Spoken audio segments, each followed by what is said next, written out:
68वें स्वतंत्रता दिवस 15 अगस्त 1947 के शुभ अवसर पर जो बड़े उत्साह और धूमधाम से न्यू आगरा के पार्क में मनाया गया, उसके ऑर्गेनाइजर श्री पराग गौतम ने मेरे पिता प्रोफेसर एल.पी. गुप्ता के सम्मान में उनका भाषण प्रारंभ होने से पूर्व उनका परिचय देते हुए कहा कि प्रोफेसर साहब आगरा कॉलेज आगरा के केमिस्ट्री विभाग से रिटायर्ड प्रोफेसर हैं।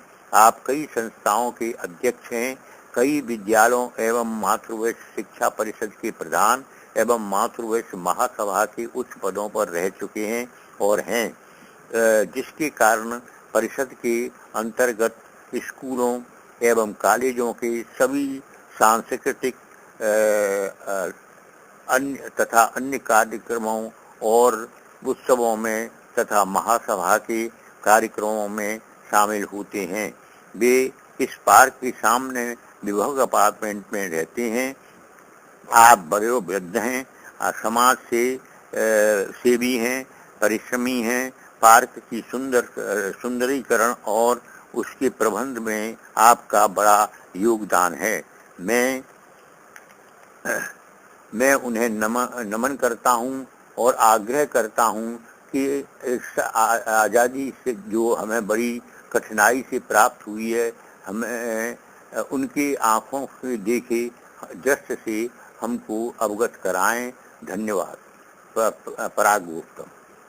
प्रोफेसर एल.पी. गुप्ता ने कहा कि श्री गौतम जी ने जो मेरी तारीफ की है, उसका इतना बोझ है कि जिसको उठाने के मैं काबिल नहीं हूँ।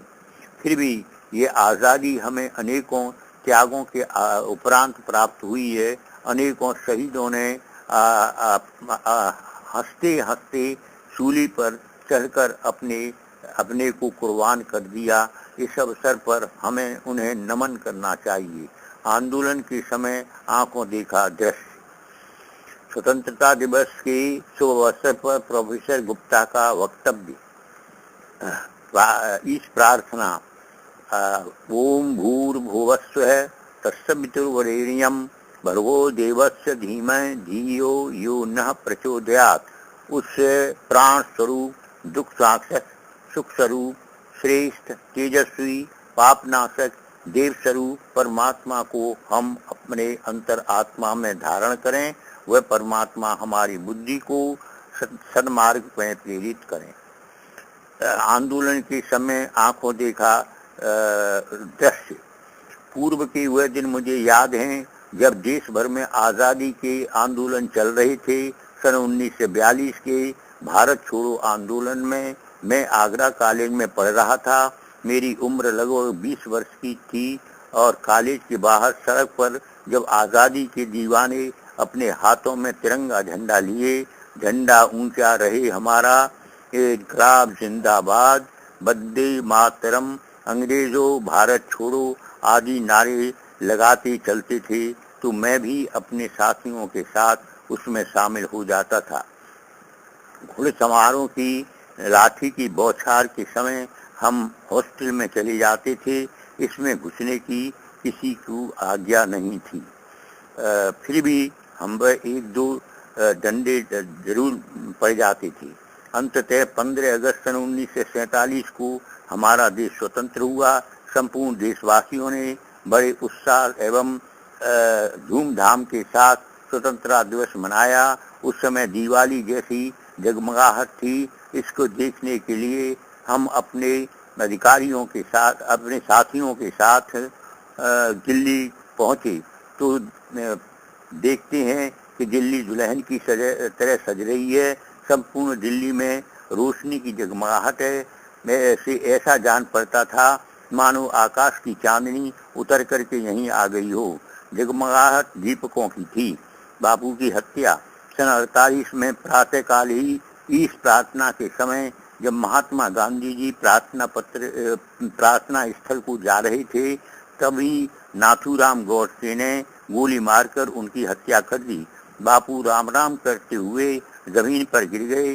पंडित जवाहरलाल नेहरू ने जब रेडियो पर कहा कि बापू की एक पागल पागल ने गोली मार करके हत्या कर दी तो देश में सन्नाटा छा गया। उसी दिन शाम को हम अपने साथियों के साथ दिल्ली बिरला मंदिर पहुंचे तो देखा कि बापू का पार्थिव शरीर एक पत्थर पर कपड़े में लिपटा हुआ पड़ा है। लोग उनकी परिक्रमा करते हुए, श्रद्धांजलि अर्पित करते हुए बाहर निकल जाते थे। हमने भी परिक्रमा की और श्रद्धांजलि अर्पित करके बाहर आ गई। जब शव यात्रा प्रारंभ हुई तो उस यात्रा में हम भी शामिल हुए, पैदल शामिल हुए। हमारे साथ यूपी की गवर्नर सरोजिनी नायडू एवं बहुत से महान व्यक्ति चल रहे थे। तो गाड़ी जिस पर बापू का पार्थिव शरीर रखा था उस पर पासी प्रधानमंत्री पंडित जवाहरलाल नेहरू, रक्षा मंत्री बलदेव सिंह, कृपलानी एवं बापू के कुछ परिवारीजन बैठे थे।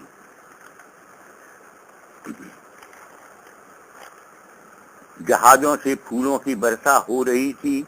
उनकी बौछारों के बीच एक लंबा रास्ता तय करते हुए लाल किले तक हम पहुंचे,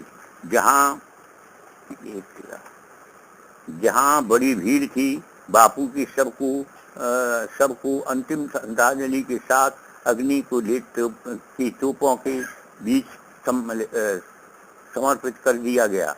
बाद में राजघाट पर उनकी समाधि स्थल पर का निर्माण किया गया। 15 अगस्त सन 1947 को हमारा देश स्वतंत्र हुआ और 26 जनवरी सन 50 में देश का नया संविधान लागू हुआ। लेकिन आज भी देश में वही अंग्रेजों द्वारा स्थापित व्यवस्था कायम है, किंतु इस देश की बागडोर अब भी विदेशियों के हाथों में है।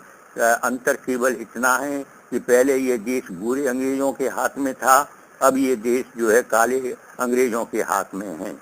बापू की राम राज्य की जगह अब भ्रष्टाचार का राज्य है जो भ्रष्ट लोगों के हाथों में है। लुटेरे अंग्रेजों की बनाई हुई नीति और देश की संविधान के रूप में स्थापित व्यवस्था जो आज़ादी मिल जाने पर भी कायम है, इसके जिम्मेदार हम देशवासी हैं। भ्रष्टाचार एवं प्रदूषण के कारण हमारी युवा पीढ़ी एवं बच्चे भयंकर बीमारियों से ग्रसित हैं। ये बड़ा ही सोचनीय विषय है। पैसे की चाहत के कारण ही ये देश में की ऐसी हालत है। इसी चाहत के कारण कुछ लोगों का कहना है कि बुढ़ा मरे या जवान, हमें पैसे से काम। हमारा देश महान था और महान अब भी है, किंतु हर किसी को पैसे की चाहत के कारण अब इस देश में भ्रष्टाचार एवं प्रदूषण सर्वत्र फैल गया है। परिणाम स्वरूप देश के सम्मान में राष्ट्रीय परंपरा गाए गए निम्न गाने के अब कोई मानी नहीं रह जाते। हम भी स्वतंत्रता प्राप्त हो जाने की होने की खुशी में राम राज्य आ जाने के की कल्पना करते हुए बड़े हर्ष के साथ में उसमें भाग लेते थे। इस देश का यारो क्या कहना, ये देश है बीर जमानों का, अलवेलों का, मस्तानों का। या नित नित मेले लगते हैं, या ढोल बताके बजते हैं। इस देश का यारो क्या कहना, इस देश का यारो क्या कहना। देश में बदली परिस्थितियों में उक्त लाइनों का अब कोई अर्थ नहीं है। मेरी राय में अब तो लाइनें कुछ निम्न प्रकार होनी चाहिए। इस देश का यारो क्या होगा, इस देश का यारो क्या होगा। यह देश है चोर लुटेरों का, गुंडों और बदमाशों का। यहाँ नित नित गायें कटती हैं, माँ बहनों की इज्जत लुटती है, माँ बहनों की इज्जत लुटती है। इस देश का यारो क्या होगा। हर जगह प्रदूषण छाया है, हर वस्तु प्रदूषित मिलती है। नित फूड प्रदूषण के कारण स्कूलों में बच्चे मरते हैं, पर शासन चुप्पी साधे है। इस देश का यारो क्या होगा। दफ्तर में शुल्क से पहले ऑफिसर नजराना लेते हैं, हर दिल को पीड़ा होती है, पर क्या करें, हर साख पे उल्लू बैठा है। यहाँ पर मैंने उल्लू का जिक्र किया है, जो सही है, क्योंकि उल्लू को रात में ही दिखाई देता है और रात को ही इन ऑफिसरों को जब वो घर पहुँचते हैं और जब वो लिफाफा खोलते हैं तब वो जो है वो उनको दिखाई देता है, तब पढ़ते हैं। तो क्लर्क तो अपने शुल्क लेते ही हैं। इस देश का यारो क्या होगा। दफ्तर में शुल्क से पहले ऑफिसर नजराना लेते हैं, हर दिल को पीड़ा होती है, पर क्या करें, हर साथ पे उल्लू बैठा है। इस देश का यारो क्या होगा। नित नित अपहरण के कारण माँ बाप की धड़कन बढ़ती है, नित बच्चे अगवा होते हैं, अनेक माओं की गोदें सूनी होती हैं। इस देश का यारो क्या होगा। शासन करता है लीपापोती, इस देश का यारो क्या होगा। गोदाम में गल्ला सड़ता है, गरीब भूखों मरता है। साग सब्जी पशुओं में जहरीली सुई लगती हैं, पर जियो चाहे मरो हमें पैसे से काम। इस देश का यारो क्या होगा, इस देश का यारो क्या होगा। हर हाथ मोबाइल लगा हुआ दिल की धड़कन को बढ़ाता है। यह अजब तमाशा प्रदूषण का असमय ही मौत बुलाता है। लोगों की यह नासमझी, इस देश का यारो क्या होगा। उपरोक्त स्थितियों को ध्यान में रखते हुए सभी को बाजार के खान पीन से परहेज करना चाहिए। विशेष रूप में बच्चों को होटलों में जाने से रोका जाए। नित्य योग क्रिया और योगासन खुली वायु में करें और सब व्यर्थ की चिंताओं से मुक्त रहें। कुछ समय के लिए अपना ध्यान प्रभु साधना में अवश्य लगाएं। गायत्री मंत्र का उच्चारण करें, यही सुख की कंजी है। आज के समाज में इंटरनेट से लिए गए मेरे दोहे जो 80% लगभग सही हैं, उनके बारे में यहाँ लिखा गया है। आज की दोहे, नई सदी से मिल रही दर्द भरी सौगात, बेटा कहता बाप से तेरी क्या औकात। अब तो अपना खून भी करने लगा कमाल, वो समझ माँ बाप को घर से रहा निकाल। पानी आंखों का मरा मरी शर्म और लाज, कहे बहू अब सास से घर में मेरा राज। भाई भी करता नहीं भाई पर विश्वास, बहन पर आई हो गई साली खासम खास। मंदिर में पूजा करें घर में करें कलेश, बापू तो बोझा लगे पत्थर लगे गणेश। बचे कहाँ अब शेष हैं दया धर्म ईमान, पत्थर के भगवान हैं पत्थर जले इंसान। पत्थर के भगवान को लगते 56 भोग, मर जाते फुटपाथ पर भूखे प्यासे लोग। फैला है बाखंड का अंधकार सब ओर, पापी करते जागरण मचा मचा कर शोर। पहन मुखौटा धर्म का करते दिन भर पाप, भंडारी करते थे घर में भूखा बाप। जिस समय मेरे पिताजी बोल रहे थे उस समय सारे करीब 150 लोगों की भीड़ थी, जिसमें कि सब सन्नाटा था, बिल्कुल पिन ड्रॉप साइलेंस।